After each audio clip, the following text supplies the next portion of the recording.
Hello guys, I welcome you all to tonight's video. It's another beautiful opportunity for us to be together again. It is the time for the $500 trading tips for trading boom and crash, where we usually analyze the market together, check out the market direction, and of course I always use it as an opportunity to give us trading tips on what to go for whenever we are trading, and we'll be having another edition of it again tonight. But before we go fully into it, in case you are joining me for the first time, I welcome you all to Qora detectorK. Take some time to browse through the channel, learn my strategies, practice very well on your demo account before trying them out on your real account. And if you love my videos, can you give me thumbs up and share with families and friends? Okay, so quickly let's go straight into what we have right here. These are the assets that we'll be checking out one after the other. Everything I'll be doing in this video is going to be based on my own personal analysis, trading tools, and the exact time frame I'll be using.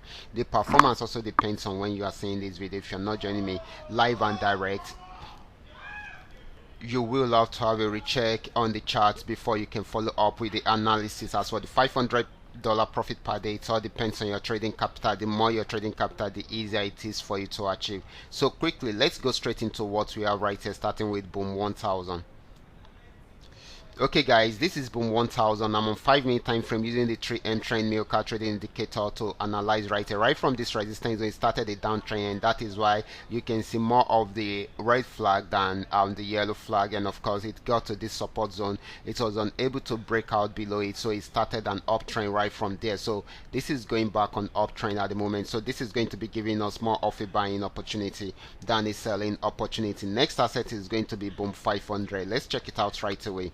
This is boom 500. It started a downtrend right from here, got to this support zone, it got there around there, so it had a pullback but didn't go for too long, okay, before going back into a downtrend, and it broke out below it around there. Of course it got to a new support zone, and of course it was unable to break out from there, so it started an uptrend right from there. So this should be giving us more of a buying opportunity than a selling opportunity.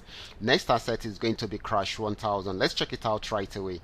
This is crash 1000. Crash 1000 was on downtrend before, but after getting to the support zone, it started an uptrend. That is why you are seeing this yellow flag and of course the blue arrows, and of course it kept on buying and buying, and at this point it has gotten to this particular region. If it's unable to break out above the resistance zone, then definitely it will go back on downtrend, but once it breaks out above it, then it will keep on buying. Okay, this is still buying at the moment. This might not be for a very long time, most especially if it's unable to break out above the resistance zone. Now let's check out crash 500. Okay, crash 500 got to, it actually bought till it got to this resistance zone, but it was unable to break out above it, so it started a downtrend right from there. And you can see the red flag, and you can see how it has been crashing down till it got to this particular support zone. Okay, so since it's unable to break out below this, so it started an uptrend right from there. So this is buying at the moment. Okay, so this is going to be more of a buying opportunity than a selling opportunity. So the last asset is going to be volatility 75. Let's check it out right away. This is volatility 75. It actually got to this resistance zone and was unable to break out above it, so it started a downtrend right from there. It has been selling since then, got to this support zone, had a little pullback, but went back there to break out below the support zone, and of course it's still selling at the moment. This is going to be giving us more of a selling opportunity than a buying opportunity. So guys, these are all that we are able to come up with tonight. All you just need to do is just for you to understand every part of the analysis and apply them carefully whenever you are trading. For those of you who are here to perfect your trading skill, can you go back to the channel, watch my training videos, make sure you understand every part of the analysis and apply them carefully whenever you are trading. Watch out for my next video. Until then, God bless you.